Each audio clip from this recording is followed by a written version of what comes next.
Jean-Jacques Rousseau, francés y me atrevo a decir un padre fundador del Estado moderno, desarrolla desde la filosofía política las bases conceptuales que las diferentes revoluciones van a utilizar en la posteridad para organizarse. Sea que adopten un formato más orientado hacia el liberalismo, que es el móvil inicial de las revoluciones burguesas que se van sucediendo en Europa, o hacia objetivos relacionados con movimientos de corte socialista, anarquista u otra línea ideológica. Todos preguntándose sobre cuestiones en las que se aventura Rousseau.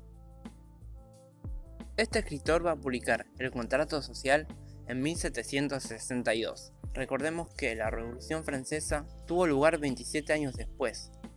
Es decir, que saca a la luz este libro a la antípoda de hechos y procesos históricos que nos traen a la vida que tenemos hoy. Los resultados nos ametrallan por todos lados. Por poner un ejemplo, hay un cambio de criterio a la hora de medir el valor en la modernidad respecto del periodo medieval.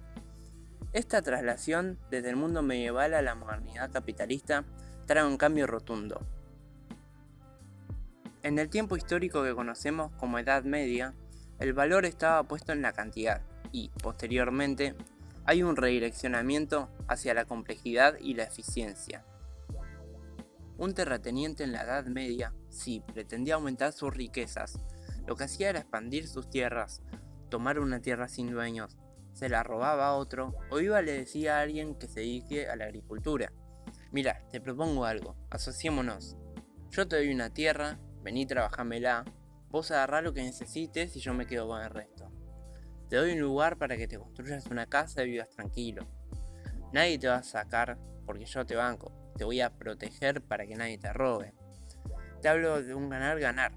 Te doy la estabilidad que necesitas para vos y tu familia. Y yo obtengo los productos que necesito para aumentar mi riqueza. Bueno, en realidad es un ejemplo un poco dibujado de cómo se daban las relaciones entre los señores feudales y los campesinos bajo su autoridad, ya que las condiciones podían ser mucho más que injustas y los habitantes de una tierra eran básicamente propiedad de su señor feudal, relación que se mantenía a través de las generaciones. Si bien hay una base de derechos que se adquieren y obligaciones que pasan a beneficiar a la parte subordinada en comparación al sistema esclavista, como la responsabilidad del señor feudal ante la salud de sus siervos, se mantenía una relación de posesión. La lógica que va a empezar a tomar fuerza en la transición al capitalismo burgués es otra.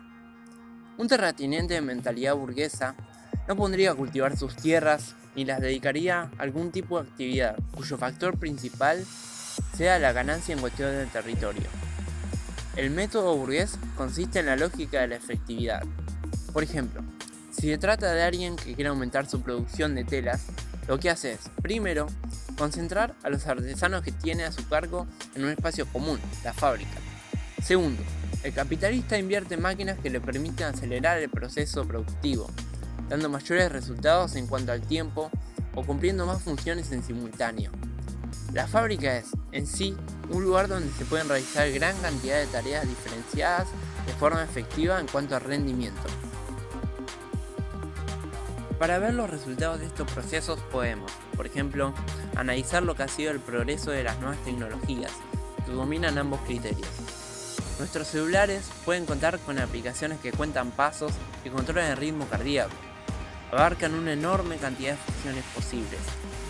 Nos podemos ver con alguien de cualquier lugar del mundo a través de una cámara, mientras a su vez, cambiando de pestaña en Google, podemos mirar una película, estar realizando compras online, leer o hacer lo que sea que nos imaginemos.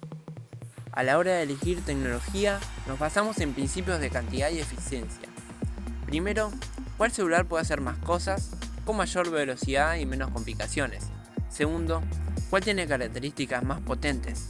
Es decir, pantalla más grande, mayor cantidad de megapíxeles en la cámara, etcétera, etcétera. Aplicaciones matemáticas que con solo poner los valores a utilizar te da el proceso hecho y el resultado final. Entonces, un pensamiento que hace una combinación propicia de ambos criterios nos da lo que nos entretiene gran parte de nuestro tiempo libre y nos significa herramientas incontables en un solo dispositivo móvil. La La interrogante principal sobre la cual se despliega la obra de Rousseau es la pregunta sobre cuál es el mejor orden político para dirigir una sociedad. De esa cuestión deriva la premisa fundamental que da nombre a su libro, que es la necesidad de los pactos sociales como único orden social legítimo y duradero posible. Una de las formas contra las cuales se pelea es contra la llamada ley del más fuerte. Y el argumento es simple: no hay derecho posible con este criterio. No hay un orden social sostenible ni hay garantías para nada. Si el principio que establece todo lo demás es la supremacía de la fuerza, no se necesita más que alguien que derroque al que gobierna para imponer sus propias reglas. No hay normas políticas que no se puedan quedar obsoletas así como así. Se necesita un formato por el cual rija una ley que nos dé una base de derechos y compromisos que permanezcan. Y ese es el origen de los contratos sociales. Acto recíproco, conjunto y comunitario por el cual los miembros de un cuerpo social renuncian a sus voluntades particulares en pos de la institución de una voluntad común, que rija la vida de los individuos y garantice el cumplimiento efectivo de sus obligaciones y derechos. Según su forma de pensar en el sistema político, lo que requerimos es que sea una abstracción de la voluntad del conjunto de la asociación de personas sobre los problemas generales de la misma. Por lo tanto, implica una posición de la política que trata lo que les incumbe a todos. De esto deviene otra de las cuestiones importantes que trata Rousseau extensamente en su libro. Los gobernantes representan la voluntad en el conjunto de la sociedad, y la fuerza del Estado para ser efectivos al cumplir sus funciones depende de varios factores, sea la población, sea el territorio o la proporción entre población y gobernantes. Entonces, haciendo una matematización del poder político, piensa en las diferentes formas de gobierno, analizando la aristocracia, por ejemplo, en la cual el poder está concentrado en un grupo reducido de habitantes del cuerpo social. Remarcará cuáles son las dificultades que aparecen, como también sus beneficios. A su vez, hace lo propio en cuanto a la democracia y a la monarquía. Más de 250 años después, seguimos teniendo esta conversación sobre si necesitamos un Estado grande o uno reducido, sobre el ya excesivo o aún falto cuerpo ciudadano que componen el cuerpo político activo en nuestros países. En cuanto a la división de poderes, por ejemplo, Jacques Rousseau se adelanta a las discusiones de quienes, derrocando órdenes absolutistas, pensarán en los roles del primer ministro, el juez o el legislador en las repúblicas que se irán constituyendo. Mi experiencia adentrándome en esta obra ha sido la de leer a alguien que cree en la política, y leerlo transmite esa fe y el deseo de comprometerse en la misma. Por eso, para finalizar este episodio, me gustaría compartir un fragmento, extraído del 7º capítulo del segundo libro titulado Sobre el legislador, que considero clave para entender y seguir pensando, no solo sobre la vocación política en el marco de su práctica profesional, sino también en cuanto a qué opción de vida tomamos, si una individualista o una basada en el compromiso colectivo, sabiendo que vivimos en un mundo que, cada vez lo es más, interdependiente.